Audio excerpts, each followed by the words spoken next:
जर तुम्ही केस धुताना ह्या 10 चुका केल्या तर तुमचे केस गळणार म्हणजे गळणार, खूप जास्त गळणार।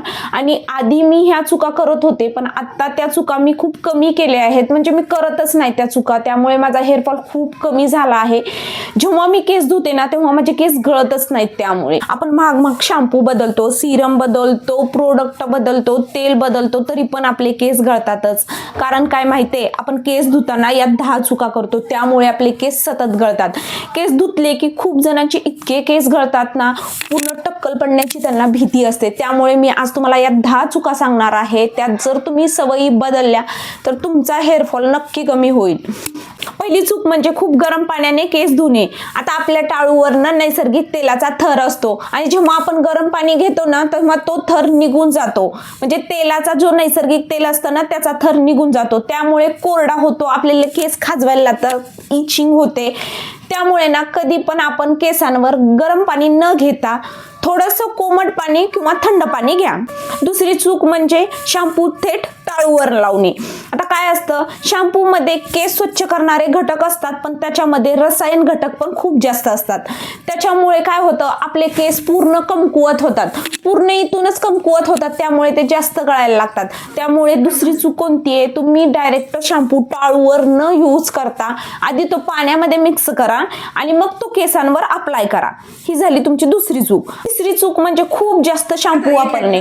काही जणांना असं वाटतं, काही मुलींना असं वाटतं की खूप जास्त शॅम्पू वापरला ना खूप जास्त केस सिल्की होतात, पण तसं नसतं।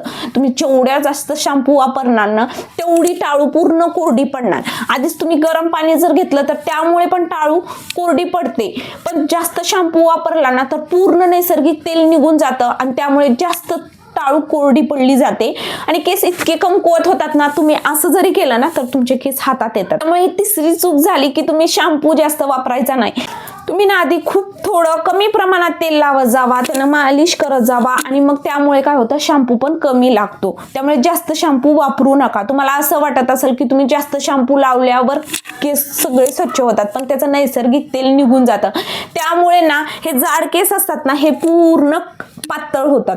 एकतर ह्याची पूर्ण लेअर पातळ होतात आणि मग तुम्ही असं जरी केलं ना मग तुमच्या हातात यायला लागतात। त्यामुळे ही तिसरी चूक कधीच करू नका। यासाठी उपाय म्हणजे ना तुमच्या लेंथ नुसार तुम्ही शॅम्पू घ्या, थोड्या प्रमाणातच शॅम्पू घ्या। चूक म्हणजे नखाने टाळू खाजवणे। आता शॅम्पू करताना काय करतात, काही जण पूर्ण नखाने असं करतात, पूर्ण ना स्कॅल्प क्लीन करताना पूर्ण नखाचा यूज करतात, अजिबात नाही, बोटाचा यूज करायचा।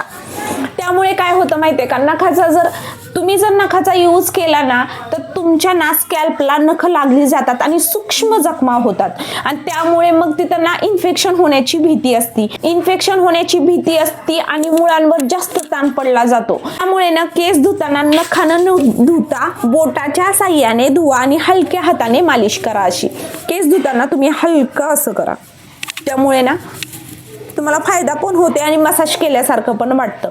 कधीही नखाचा उपयोग करायचा नाही। पाचवी चूक म्हणजे दररोज शॅम्पू करणे। काही मुली काय करतात माहिती का, ज्या कॉलेजच्या मुली असतात किंवा ज्या बाहेर फिरणाऱ्या असतात, म्हणजे जॉब करणाऱ्या असतात ना, दररोज शॅम्पू करतात आणि दररोज शॅम्पू केल्यामुळे काय होतं, त्वचा कोरडी पडते, नैसर्गिक तेल निघून जातं, केसांची मुळे कोरडी होतात आणि ही केसांना पूर्ण कमकुवत होतात आणि हेअरफॉल जास्त व्हायला लागतो। त्यामुळे ना जास्तीत ना आठवड्यातून 2 किंवा 3 वेळेस हेअर वॉश करणं पुरेसं आहे। तर तुमचा स्कॅल्प खूपच ऑइली असेल ना तर एक दिवस आड करून तरी हेअर वॉश करा, पण दररोज करू नका।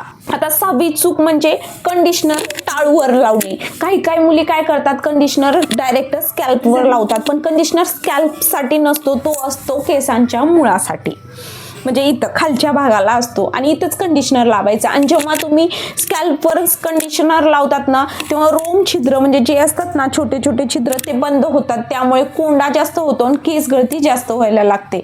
उपाय म्हणजे कंडिशनर फक्त केसांच्या मधल्या भागाला, म्हणजे इथून इथपर्यंत लावा तुम्ही कंडिशनर। ही झाली तुमची 6वी चूक। 7वी चूक म्हणजे ना शॅम्पू नीट न धुणे।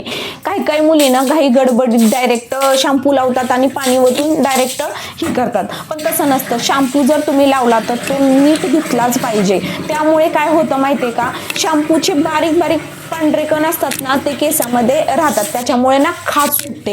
खाज सुटून परत त्वचा परत कोरडी पडायला लागते आणि तिथं पण इन्फेक्शन होण्याची क्षमता असते. त्यामुळे शॅम्पू लावल्यानंतर ना केस किमान 1 किंवा 2 मिनिटे नक्की धुवा. 8वी चूक म्हणजे ओले केस जोरजोरात टॉवेलने पुसणे.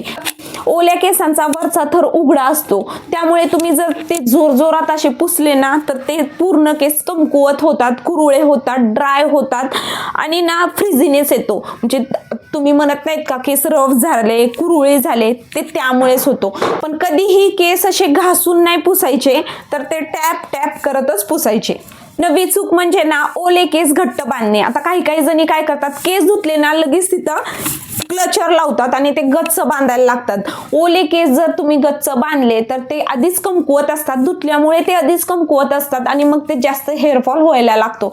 त्यामुळे कधीच ओले केस बांधायचे नाही, तर ते नैसर्गिक हवेमध्ये वाळू द्यायचे किंवा थोडेसे कोरडे झाले तेव्हा तुम्ही त्याला क्लचर लावू शकता. ही झाली तुमची 9वी चूक म्हणजे ना तुम्ही तुमचे केस हॉट हेअर ब्रशने वाळवता. असं कधीच करायचं नाही. तुम्ही तुमचे केस ना नैसर्गिक हवेमध्ये वाळू द्यायचे किंवा ना तुम्ही तुमच्या टॉवेलच्या साह्याने टॅप टॅप करत तरी सुकू द्यायचे. जास्त हॉट ड्रायरचा उपयोग केला ना तर केस खूप कमकुवत होतात. त्याच्यामध्ये आधीच हीट असते आणि त्याच्यामुळे केस ना पूर्ण कमकुवत व्हायला लागतात. ह्याची जी परत असते ना ती कमी होते आणि मग केस जास्त गळतात. त्यामुळे ह्या 10 चुका तुम्ही करू नका. मी अशाच बऱ्याचशा चुका करता, मी तरी तुम्हाला 10 सांगितलेल्या आहेत. आणि काही चुका इन्क्लूड म्हणजे त्यात ओले केस तुम्ही विंचरता, त्यामुळे ओले केस कधीच विंचरत जाऊ नका, कारण की ते कमकुवत असतात आणि कमकुवत केसामध्ये जर तुम्ही कंगवा घातला तर ते जास्त गळायला लागतात. आणि अजून एक चूक म्हणजे तुम्ही केस तर स्वच्छ धुता पण तुमचा कंगवा असतो ना तो तुम्ही जुनाच यूज करता, म्हणजे ज्याच्यावर घाण साचलेली असते. म्हणून आठवड्यातून ना 1 किंवा 2 वेळेस कंगवा पण स्वच्छ धुवत जावा. जर तुम्ही घाण कंगवा यूज केला ना मग तो स्कॅल्पवर ना घाण जमा होते, मग टाळूला अजून इन्फेक्शन होतं आणि मग अजून केस गळती होते आणि कोंडा पण होतो. त्यामुळे ह्या तुम्ही चुका टाळा, त्यामुळे तुमचे हेअरफॉल नक्कीच कमी होईल. असून या 10 चुका बंद करा, त्यामुळे तुम्हाला 30 दिवसात फरक जाणवेल की तुमचे केस आधी किती गळत होते आणि आता किती गळत आहेत. म्हणजे तुम्ही ह्या चुकांना पूर्ण टोटली बंद करा. आजपासून या 10 चुका बंद करा आणि पुढच्या 30 दिवसामध्ये फरक जाणवा. आधी बघा तुमचे केस किती गळत असतील आणि आता म्हणजे तुमचे केस खूप कमी गळतील. व्हिडिओ आवडला असेल तर लाईक करा, शेअर करा आणि सबस्क्राईब करायला विसरू नका. आणि पुढच्या कोणत्या टॉपिकवर तुम्हाला व्हिडिओ पाहिजे असेल ते कमेंट बॉक्समध्ये नक्की सांगा, मी त्या रिलेटेड नक्की व्हिडिओ बनवेल. थँक्यू.